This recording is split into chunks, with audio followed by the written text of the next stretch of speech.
एक major revenue leakage तब होता है जब हम लोग कस्टमर के बिहाफ पे बहुत सारे काम कर रहे होते हैं, जबकि कॉन्ट्रैक्ट हमारा कुछ डिफरेंट बात कर रहा होता है। बट अगर उस समय होस्टबुक्स होता तो शायद I would have done wonders. Globally मेरी एक प्रेजेंस बन सकती थी।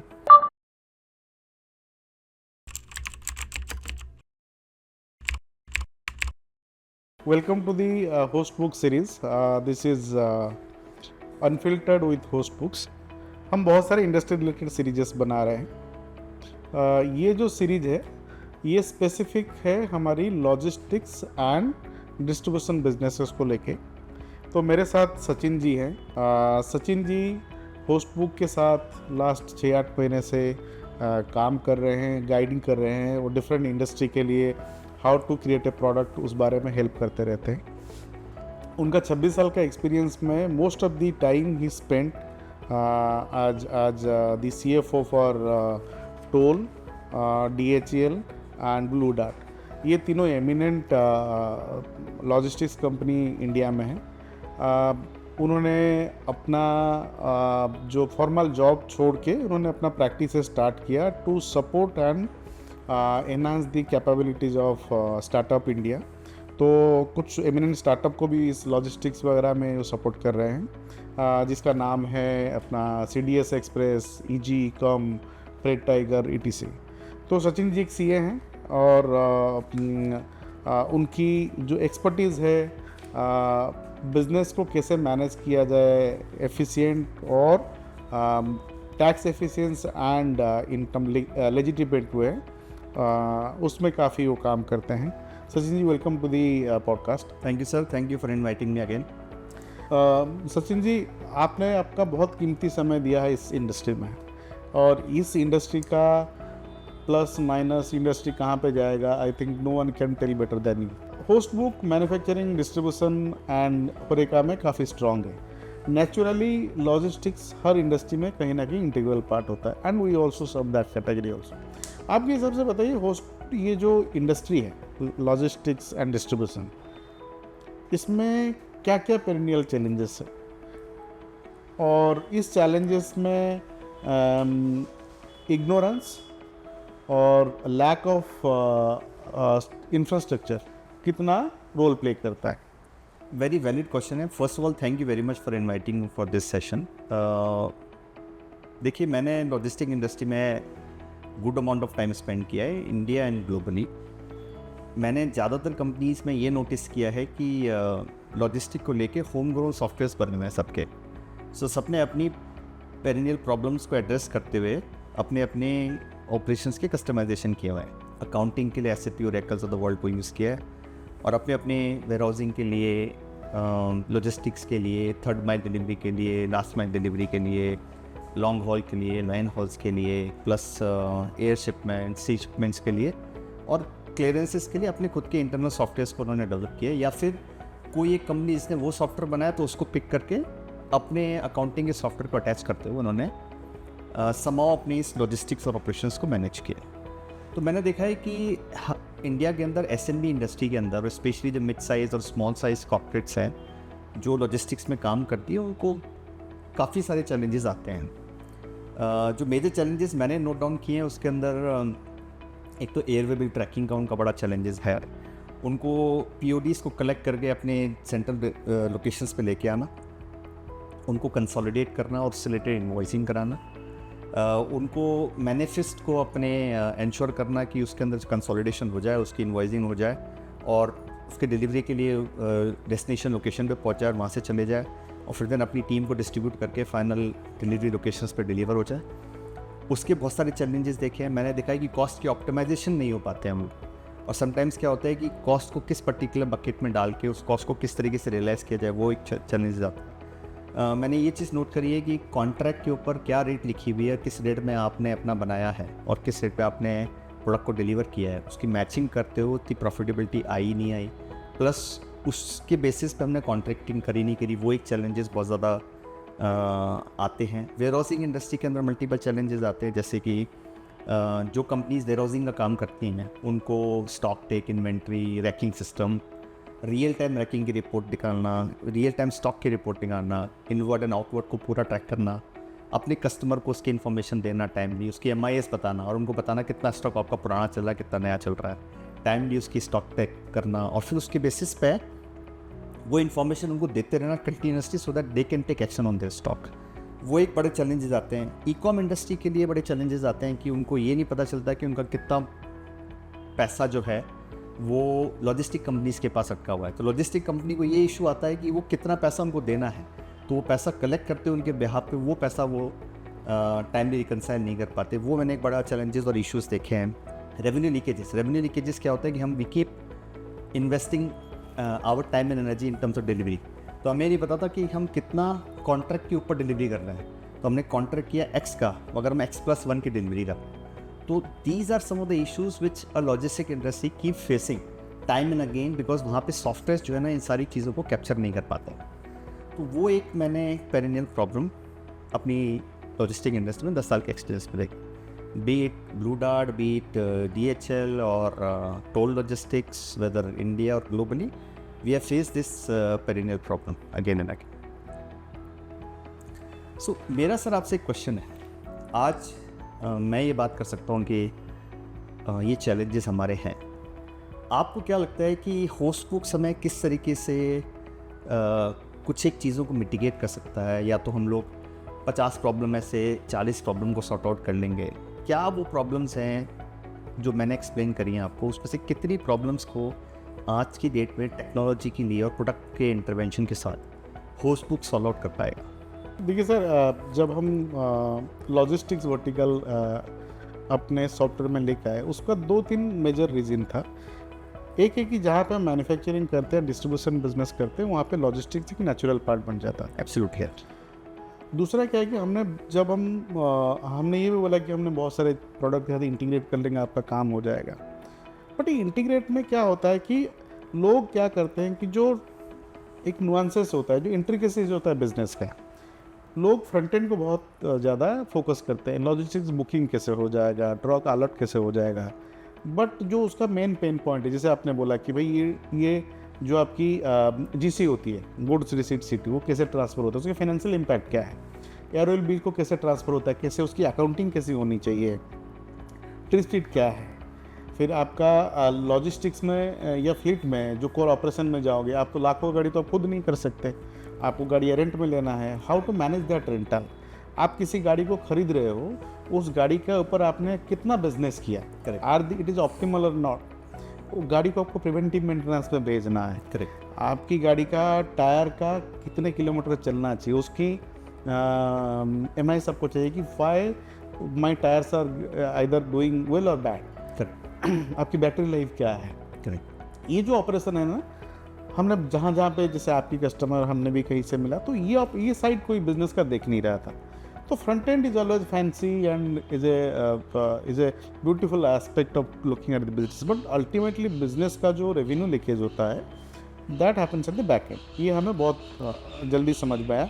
और हमारी जो प्रोडक्ट की अप्रोच रहा to managing the bad side of the business, जहाँ पे रेवेन्यू लीकेज बच सकता है, जहाँ पर एफिशिएंसी बढ़ सकता है, तो दैट इज हाउ क्रिएटेड। जैसे मैंने बोला कि ट्रिप सिट, आपकी एयरऑयल बिल, तो ये क्यों फिजिकल कॉपी होना भी क्यों चाहिए? It can be digital. आपने कॉन्ट्रैक्ट साइन किया, contract has to be digital. तो कॉन्ट्रैक्ट मैनेजमेंट, लॉजिस्टिक्स से कॉन्ट्रैक्ट मैनेजमेंट का एक वे ऑफ ऑपरेटिंग है, उसको हमने हैंडल किया है। सर मैं आपको एक एग्जांपल देता हूँ। मेरी एक कंपनी थी, टोल जैसी कंपनी जो ग्लोबल ऑर्गेनाइजेशन में आए, उसके अंदर हमारे इंडिया के एक बिजनेस था, करीबन 100+ CR का बिजनेस था साल का। उसके अंदर से हमारी कम से कम नहीं तो 20 to 25 CR की अनबिल्ड रहा करती थी। और अनबिल्ड के पीछे रीज़न ये रहता था कि हमारा जो कस्टमर था, मेन कस्टमर टाटा स्टील, वो इसलिए पेमेंट नहीं करता था क्योंकि वो कहता था जब तक कि मुझे प्रूफ ऑफ डिलीवरी नहीं दोगे, जब तक मैं आपकी बिलिंग अलाउ नहीं करूँगा, ठीक है। और जबकि उसकी फैक्ट्री से उसके डीलर्स के पास ही माल जा रहा है, जो कि एक्सक्लूसिव डीलर्स हैं, फिर भी बिना PUD के वो कभी पेमेंट नहीं करता था। तो मैंने आपको एक टर्म बोला ना, ट्रिप सिट। जो ट्रिप सिट है, ये आपकी प्रूफ ऑफ डिलीवरी होती है। जैसे मैंने यहाँ से मटेरियल दिया, तो ट्रिप सिट स्टार्ट होता है कि कौन सी डेस्टिनेशन से किधर जा रहा है मटेरियल, क्या मटेरियल जा रहा है, क्या क्या डॉक्यूमेंट हो रहा है, इनवॉइसेस जा रहा है, क्वालिटी पेपर्स जा रहा है, कितने टॉलरेंस में मटेरियल जा रहा है। जब वो वहाँ पे रिसीव करता है, trip sheet only be get closed जब वो वहाँ पे एक एक्सेप्टेंस मिलता है। एक्सेप्टेंस कैसे होता है? एक मोबाइल ऐप है, वहाँ पे जो भी रिसीवर है आइदर OTP बेसिस से अप्रूव करेगा या वो डिजिटली फिजिकली साइन करेगा। जब करता है दैट मीन्स कि किसी बंदे ने रिसीव किया। तो जैसे आपने बोला टाटा स्टील में, मैंने भी वो बिजनेस में कहीं हैंडल किया था, देखा था, तो वहाँ पे वो सारा फिजिकल मतलब फिजिकल होता था, वो डॉक्यूमेंट कोरियर नहीं करता था, किसी ने दबा के बैठ गया। We have moved everything to digital mode. आपको डिजिटली करना, आपको फिजिकल चाहिए तो मैं आपको ईमेल करा देता हूँ, आपको व्हाट्सएप करा देता हूँ, आप रख लो उसको प्रिंट आउट करके, but everything has to be in system. That help us to save time, effort as well as the money. Specially sir जब डेस्टिनेशन पे आपका एयरवे बिल पहुंचा, आपने उसको बोला कि भाई तेरा माल चेक कर ले, तो ज़रा ब्रेकेज ब्रेकेज है वो डाल दे और POD को साइन करके क्लोज कर दे। हमारा ड्राइवर उसी समय स्कैन करेगा, उस ऐप में उसको अपलोड कर देगा और फिजिकल कॉपी लेके आ जाएगा। वही बोल रहा हूँ कि वो एक मोबाइल ऐप है, उसमें सारा डॉक्यूमेंट अपलोड करेगा, वहाँ से जिस आदमी ने उसको रिसीव किया उसको फोटो खींचा, इजीली हो जाएगा। इजी टेक्नोलॉजी इन्वेंशन है। तो if logistic industry can get this kind of a thing, it's the best evolution.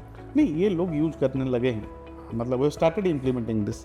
हाँ, मुझे आप यूज केस बोलोगे तो 10-12 यूज केसेस है, 100 नहीं है, बट सालों के अंदर ये 1000 भी यूज केसेस हो सकते हैं जहाँ जब जा टिप शीट की एक बात करी थी, तो मेरे ने टिप शीट एक बहुत इंपॉर्टेंट एस्पेक्ट है। Before GST it used to be a perennial problem. मेरे को कॉस्टिंग कभी नहीं मिलती, राइट, ठीक है। मैं अपने ड्राइवर को 50,000 का एडवांस दे रहा हूँ ट्रिप के लिए जाने आने का, मुझे ये नहीं पता कि 50,000 में से कितना डीजल में स्पेंड कर रहा है, कितना खाने में स्पेंड कर रहा है, कितना सोने में स्पेंड कर रहा है। बट आज की डेट में मेरी जो ऑप्टिमाइजेशन है वो ज़्यादा बेहतर है, क्योंकि गाड़ी कम हॉल्ट होती है, कम उसको अंडर द टेबल पैसा देना पड़ता है। तो आज की डेट में तो सब चीज़ क्लीन है, बिजनेस इज़ वेरी क्लीन। तो आज ट्रिप शीट को किस तरीके से मैनेज करते हो? देखिए, ट्रिप शीट डॉक्यूमेंट तो वही है, डॉक्यूमेंट जो जिसके लिए बनाता वही है। बोलो हमें काफ़ी सारा डिजिटल इंटरवेंशन हुआ है। जैसे देखिए, मान के चलिए ट्रिप शीट में एक destination to destination, from to destination के टाइम डिफाइंड है। उसकी अगर टॉलरेंस है, ये मैं बोल रहा हूँ कि जहाँ पे IoT डिवाइस से यूज नहीं हो रहा है, उसकी अगर टॉलरेंस है, somebody has to be answerable to that। Excellent. दूसरा क्या है कि तो हम लोग रीडिफाइन कर सकते हैं टॉलरेंस। रीडिफाइन कर सकते हैं। Very good. दूसरा क्या है कि since it is a mobile app, you can define कि गूगल मैप्स आप देख से ट्रैक कर सकते हो कि गाड़ी कहाँ पे पहुँचे और क्या एस्टिमेटेड टाइम ऑफ डिलीवरी होना चाहिए। थर्ड थिंग है कि this product has capability to integrated with multiple GPS trackers. Suppose आपने, बट अगर मैं ट्रक में जियो फेंसिंग कर दूँ फ़ोन के साथ तो भी काम कर। हाँ, बट वो देखिए GPS ट्रैकर में कुछ एडिशनल बेनिफिट्स होती है कि आपको एग्जैक्ट लोकेशन और मैप कर लेता है, आपको वो अलर्ट्स भेजता रहता है, वो सब चीज़ें हैं। तो अगर उन्होंने GPS ट्रैकर लगाया तो हम अपने सॉफ्टवेयर से इंटीग्रेटेड हो सकता है। दो since it is open API, कोई भी GPS ट्रैकर के साथ हो सकता है। Very nice. और आप डिजिटली काम कर रहे हो, तो डिजिटली काम कर रहे हो तो आपको 50,000 रुपये एडवांस देने की जरूरत नहीं है, आप इमीडिएटली ट्रांसफर करो। एप्लीकेशन आपका बैंक के साथ इंटीग्रेटेड है, आपको पैसा जब चाहिए रिक्वेस्ट भेजता हो, इमीडिएटली ट्रांसफर करो। सो उस लिहाजे से हम लोग अगर ट्रिप शीट को इस तरीके से मॉनिटर कर पाएंगे तो एसेट यूटिलाइजेशन भी बेटर हो जाएगा। एसेट ट्रिप जो है वो हमारा बेस्ट हो जाएगा। तो अगर किसी चीज़ में हम लोग 8 दिन ले रहे थे, अगर हम उसको कांस्टेंट मॉनिटरिंग करेंगे तो we can challenge on each and everything and tell them boss जो चीज़ 6 दिन में हो सकती है तुम 8 दिन में कैसे। सर ये पहले भी होता था, बट ये एक्सेल में होता था, तो इससे कोई ट्रैक नहीं होता था। Since now it is system driven, तो सिस्टम इसको क्या कर रहा है कि आपको नोटिफिकेशन, डिसीजन मेकिंग का पॉइंट्स दे रहा है कि आपका ये गाड़ी है, आपका व्हीकल है, इसका व्हीकल का परफॉर्मेंस क्या होना चाहिए। आप सपोज 2 लाख रुपए उसका आपका डेवलपमेंट कॉस्ट है, कैपिटल डेवलपमेंट कॉस्ट है। Are you getting multiplier of that? जैसे आपकी लॉजिस्टिक्स में बोला जाता है कि 10x multiplier of the rent is summer will be giving some profit to you. इससे नीचे है, अगर आप गाड़ी 1 लाख में रुपये रेंट मिली हो, आपने 10 लाख रुपए का धंधा नहीं किया, तो क्या काम किया? Correct, absolutely. सर मेरे कुछ ही क्वेश्चंस हैं जो काफ़ी स्पेसिफिक आते हैं जब हम रेवेन्यू लीकेजेस की बात करते हैं। एक मेजर रेवेन्यू लीकेज तब होता है जब हम लोग कस्टमर के बिहाफ पे बहुत सारे काम कर रहे होते हैं, जबकि कॉन्ट्रैक्ट हमारा कुछ डिफरेंट बात कर रहा होता है। तो हम कैसे होस्ट बुक्स में इस चीज़ को ट्रैक कर सकते हैं कि मेरे कॉन्ट्रैक्ट की रेट्स ये हैं, लॉन्ग हॉल का चार्ज ये है, लाइन हॉल का चार्ज ये है, लास्ट मंथ डिलीवरी का चार्ज ये है। और हम कैसे ऑपरेशंस को कॉन्ट्रैक्ट के साथ लिंक कर सकते हैं जिससे कि मुझे ये सारी चीज़ों को माइन्यूट लेवल पे ट्रैकिंग हो जाए, किस तरीके से किया जा सकता है? सर हमने एक प्राइसिंग का एक मैट्रिक्स बनाया हुआ है। प्राइसिंग मैट्रिक्स है आपकी बहुत सारे परमुटेशन कॉम्बिनेशन है। एक परमुटेशन कॉम्बिनेशन आपको मैं बताता हूँ, पर किलोमीटर, पर वेट, पर लेंथ, पर व्हील, एक ही कॉम्बिनेशन है। आपका एक फ्लैट रेट है, आपकी गाड़ी का वेटेज के हिसाब से रेट है, आपकी टेरिटोरियल रेट है। जैसे सपोज नॉर्थ ईस्ट जा रहे हो या आपको हिल एरिया में जा रहे हो तो रेट्स आर डिफरेंट। तो आप जैसे कॉन्ट्रैक्ट जब आप एंटर करोगे तो आपको ये सारा चीज़ सिलेक्ट करना पड़ेगा, भाई आपके टेरियन क्या है। आप टेरियन अगर नहीं भी डालते हो, आपने डाला कि मुझे दिल्ली से हिमाचल जाना है, तो दिल्ली से हिमाचल के बीच में सिस्टम को पता है कि यहाँ पे टेरियन हिली है, तो वो आपको हिली का रेट पिकअप करके देगा। अब वो सिस्टम ये पिक करके देगा, सिस्टम से सपोज सिस्टम तो आपको किसी एडिट करने के लिए तो मना भी नहीं करेगा। सपोज आज एडमिन आपने डिफाइन किया है कि नहीं मुझे सचिन जी को एक डिफरेंशियल रेट देना है, आप दे सकते हो, but there is always a history. आप वो डिफाइन कर सकते हो मेरा क्या अपॉर्चुनिटी कॉस्ट में लूज कर रहा हूँ। तो प्राइसिंग मैनेजमेंट जो है, जैसे मैंने बाकी इंडस्ट्री में प्राइसिंग मैनेजमेंट कर रहे हैं, we have created a pricing management for this logistics also, which is very unique. Transporter क्या प्राइसिंग मैनेज होना चाहिए, लाइफ ऑफ व्हीकल के हिसाब से क्या प्राइसिंग मैनेज होना चाहिए, डिलीवरी टाइम के हिसाब से क्या होना चाहिए। सपोज मान कर जो स्पीड डिलीवरी होती है, जैसे आपकी फ्रूट्स पेरिसेबल गुड्स होती है, वो स्पीड डिलीवरी होती है, वहाँ पे risk and everything is that is a premium price you charge. Same अगर आपको डे डिलीवरी होती है, उसकी चार्जेस डिफरेंट हो जाए। सर मेरा एक क्वेश्चन बहुत इम्पॉर्टेंट है, वो ये है कि हम लोग मार्केट से व्हीकल हायर करते हैं, तो मैं अपने between two locations, between a vendor, मैं जितनी हायरिंग करता हूँ मैं उसकी हिस्ट्री मेंटेन करना चाहता हूँ, और हर बार जब मैं नई हायरिंग करूँगा तो मैं प्रीवियस हायरिंग के साथ कंपैरिजन करना चाहता हूँ, सो दैट मेरा प्रोक्योरमेंट बंदा ऑप्टिमाइज्ड वे में हायरिंग कर सके, और मुझे ये भी पता चले कि उस ट्रक को हायर करते समय मेरी कितनी डिलीवरी इंस्टेंसेस फेल हुए थे या कितने डिलीवरी परफेक्ट हुए थे। तो क्या हम लोग ये सारी चीज़ें आपके सिस्टम के थ्रू मैनेज कर सकते हैं उस सर आप जानते हो कि बहुत सारे मशीन लर्निंग के केस हम यूज करते हैं अपने प्रोडक्ट में। इससे काफ़ी ज़्यादा इन्फॉर्मेशन मिलता है। फॉर एन एग्जांपल, आपने एक्स वेंडर से एक गाड़ी अपने हायर किया था जनवरी में, आज आप गाड़ी दोबारा हायर कर रहे हो, तो आपको सिस्टम ये बताता है कि जनवरी का जो आपका हायरिंग है, probably January is a peak season. आप आपकी प्रीमियम मार्केट का प्रीमियम आपने डिफाइन किया 20%। टुडे आज का जो हायरिंग है आपका पीक सीजन नहीं है, एज ए नॉर्मल सीजन है, तो वहाँ पे आपको बताया कि this season is a normal season, आपको ये रेंज होना चाहिए। You can create a rate chart very कि मेरा ये भाई इस रेंज से इस रेंज तक होना चाहिए, तो then system has capability to alert you, intimate you कि ये 5 चीज़ें मत करो, या ये 5 चीज़ें हो सकता है। आपको कौन सी गाड़ी को आपको किस रूट में भेजना है। If my vehicle is less than is more than 5 years older या 4 years older for an example, तो should I send that to a difficult terrain. अगर मैं भेजूंगा तो उसमें फ्यूल एफिशिएंसी नहीं निकलेगा, मेरी टाइम ख़राब होगा, ब्रेक डाउन का बहुत चांसेस है।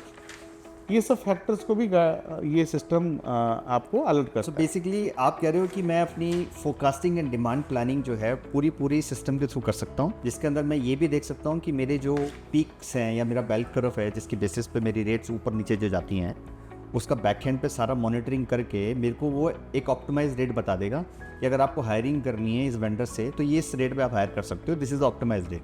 Absolute, very good sir, very good, because this is something which we used to do manually, और उसमें भी कभी भी करेक्ट डेटा तो नहीं आता था। इसमें डाटा डालते जाएंगे, इसकी जो एल्गोरिथम उतना स्ट्रांग होता जाएगा, उतना आउटपुट आपको बेटर। आप ये कहना चाह रहे हो कि हमारा जो सिस्टम आप डेवलप कर रहे हो या आपके पास है होस्टबुक्स का, वो AI ड्रिवन है, उसके अंदर क्या AI का इंटरवेंशन है? सर हम काफ़ी दिनों से AI और मशीन लर्निंग के ऊपर काम कर रहे हैं। अच्छा, क्योंकि आप जानते हो कि सर मोस्टली जो ERPs होते हैं, ये हर टाइम पे ERP ना एक रिएक्टिव मोड में काम करता है। हाँ, आपका कुछ हो जाएगा अलर्ट देता है, हमारी ये थॉट प्रोसेस है, मेरी जो एक्सपीरियंस है आप लोगों से जैसे मैं बात करता हूँ, और हमारा जो इकोसिस्टम है वो हर टाइम पे ऐसा चाहिए कि होने से पहले पता चला तो मैं ठीक कर सकता हूँ।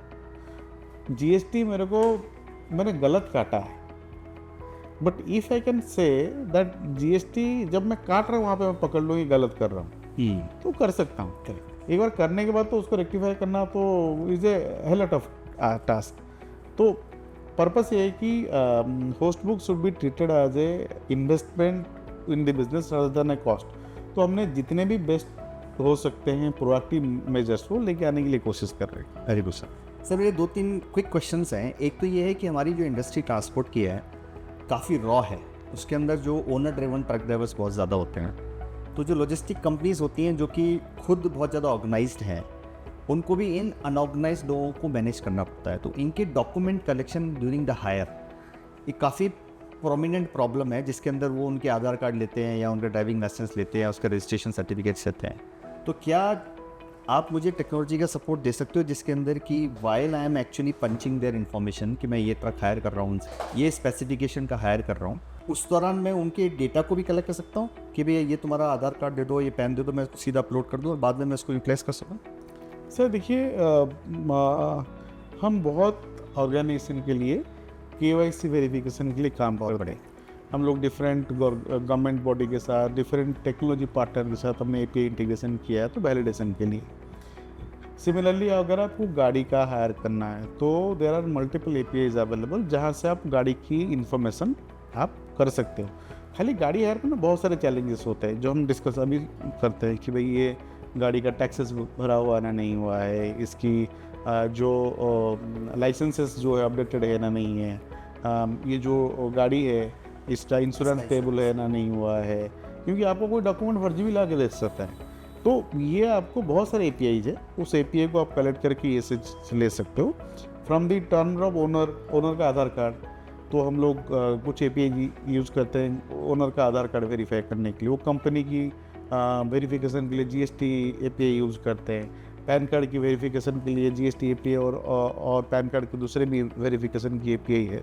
तो हम बहुत सारे इंफॉर्मेशन जो हम एज ए कंपनी खुद नहीं करते हैं, but we take a collaborative approach with other ecosystem to help that customer. Sir एक दो और क्वेश्चंस मेरे हैं जो फ्यूचर टेक्नोलॉजी से रिलेटेड हैं, प्लस मैं आपकी टीम के बारे में भी जानना चाहूँगा। देखिए बहुत सारी इंडस्ट्री क्या करती है कि वो डिमांड करती है कि आप अपडेटेड रहो, एक डेवलप करके प्रोडक्ट छोड़ ना दो, क्योंकि टैक्स बहुत डायनेमिक हो गया है, डिपार्टमेंट्स बहुत सारे नोटिस भेजते हैं, बहुत क्लोज मॉनिटरिंग चल रही है, ई वे बिल ऑनलाइन जनरेट होते हैं, टैक्स में कंटिन्यूस चेंजेस आ रहे हैं। तो आप लोग कितना अपडेटेड रहते हो उस पर, कितना आपका जीएसटी और इनकम टैक्स को लेकर इंटरवेंशन आपके सॉफ्टवेयर में रहता है, जिससे कि मेरे क्लाइंट्स को या जिन लॉजिस्टिक कंपनीज में सॉफ्टवेयर को इम्प्लीमेंट करना चाहते हैं उनको मिनिमलिस्टिक इशू फेस है? सर हम लोगों ने प्योर प्रोडक्ट कंपनी है और हम लोग खाली इंडिया में नहीं है, हम इंडिया, यूएई, यूएस और बाकी टेरिटरी में भी काम करते हैं। एज ए प्रैक्टिस हम लोग कंप्लायंस भी बहुत जगह पे मैनेज करते हैं। Since we are a compliance management company, हमें हर कंप्लायंस अपडेट को अपने आप में अपडेट करना पड़ता है। फॉर एग्जाम्पल जीएसटी में चेंजेस आता है, टीडीएस में चेंजेस आता है, लेबर लॉ में चेंजेस आता है, ये सब चीज़ों को हमें आपको अपडेट करना पड़ता है। And that is what help us to grow as a company. We are always compliant and try to be, हम हर टाइम पे ट्राई करते हैं कि हमारे जो कस्टमर्स है वो मार्केट से 2 कदम आगे रहे, ahead of the time curve में रहें, so that they also be safe in terms of compliance, their financial aspects. Very good sir. Sir मुझे ये बताएं कि जैसे अभी तो हो सकता है कि 40 करोड़ 50 करोड़ या 100 करोड़ की कंपनी आपके सॉफ्टवेयर को लगा लेगी क्योंकि वो मिड साइज हुआ, कल को वो कंपनी 500 करोड़ की होगी, तो क्या हमें किसी एसएपी, ओरेकल या किसी बड़े सॉफ्टवेयर में मूव करना पड़ेगा, या आपकी सॉफ्टवेयर में इतनी कैपेबिलिटी है कि वो स्केल कर लेगा किसी भी लेवल का बिजनेस? सचिन जी, ये जो प्रोडक्ट बनी है, ये प्रोडक्ट बनी है स्केलेबल प्रोडक्ट। आप ये भी देखिए, यहाँ पे कस्टमर जो है वो 50 करोड़ वाला भी है, यहाँ पे कस्टमर 1000 करोड़ वाला भी है, यहाँ पे एक सिंगल होटल भी है, यहाँ पे 126 प्रॉपर्टी वाला भी। तो प्रोडक्ट स्केलेबल है आपको। And the best part is that कि हम एक कंपनी जो हम कंटिन्यूस इनोवेशन करते रहते हैं। हम एक बार प्रोडक्ट बना के छोड़ने वाले इंसान में तो नहीं है। And that is how we have grown also. हमने कस्टमर से समझ के प्रोडक्ट को बनाया। तो अब ऐसे भी कस्टमर है जो हमारे साथ आज SMB प्रोडक्ट कंपनी स्टार्ट किए थे, एक छोटा सा दुकान। Now they have multiple chains in their business and they're still operating with Hostbooks. So thank you very much Biswajit sir, आज आपसे बात करके बहुत अच्छा लगा। आपने जिस तरीके से प्रोडक्ट की कैपेबिलिटीज़ के बारे में एक्सप्लेन किया है, शायद आपने वो सारी चीज़ें बताई हैं जो मेरे लिए पेन थे जब मैं CFO की पोजीशन पे रहता था। मेरे को वो दौर ध्यान है जब मैं एक कंपनी में CFO ज्वाइन किया और वहाँ पे उनके 65 टैलीज थे, 65 लोकेशंस का, जिसको मैंने जुगाड़ तुगाड़ करके कंसोलिडेट करके रिमोट डेस्कटॉप के थ्रू अपने इंटरनेट एडजस्टमेंट करके एक सिंगल टैली बनाया और काफ़ी कुछ एडजस्टमेंट्स करके मैंने उस समय भी मैनेज किया था जिससे MIS हमारी टाइमली निकल सके। बट अगर उस समय होस्टबुक्स होता तो शायद I would have done wonders, globally मेरी एक प्रेजेंस बन सकती थी। बट ठीक है, आज की डेट में मैं तो यही कहूँगा लॉजिस्टिक कंपनीज़ को कि जहाँ पे एक लॉजिस्टिक कंसल्टेंट जिसने लॉजिस्टिक कंपनीज में काम किया, जो पेन नर्व्स को समझ सकता है, प्लस एक प्रोडक्ट एक्सपर्ट जिसने उस तरीके का प्रोडक्ट बनाया है जो कि आपको एंड टू एंड स्पेक्ट्रम देता है, जो कि आप right from operations to final balance sheets और डेटा एनालिटिक्स। तो ऐसे प्रोडक्ट के ऊपर जाना ज़्यादा बेहतर है रादर देन केवल ऑपरेशंस पे फोकस करो फिर उसको किसी और दूसरे अकाउंटिंग सॉफ्टवेयर के साथ टैग कर दो। तो thank you very much sir, मेरे को बहुत मज़ा आया आपसे बातचीत करने में और इंसाइट देने के लिए बहुत बहुत शुक्रिया। I'm sure a lot of people will take advantage of having this conversation with you. Thank you Sachin ji. Sachin ji, जो जिस विश्वास के साथ होस्टबुक बना हुआ है, होस्टबुक्स बना हुआ है कि बिजनेस को आसान करने के लिए और बिजनेस को कहीं पे भी किसी तरह से आप मैनेज करने के लिए।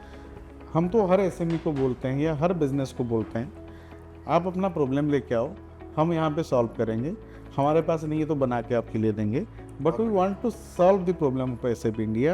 और हम भारत से बने हुए पहले ग्लोबल ERP कंपनी बनना चाहते हैं बहुत and that is what we aim to be. एंड उसके लिए जो भी कस्टमर का नीड है, रिक्वायरमेंट है, we want to fulfill that. और वही जर्नी हमें आगे लेके जाएगा the next gen ERP company from India to the global. Absolutely sir, thank you very much sir. Thank you sir. Thank you very much sir.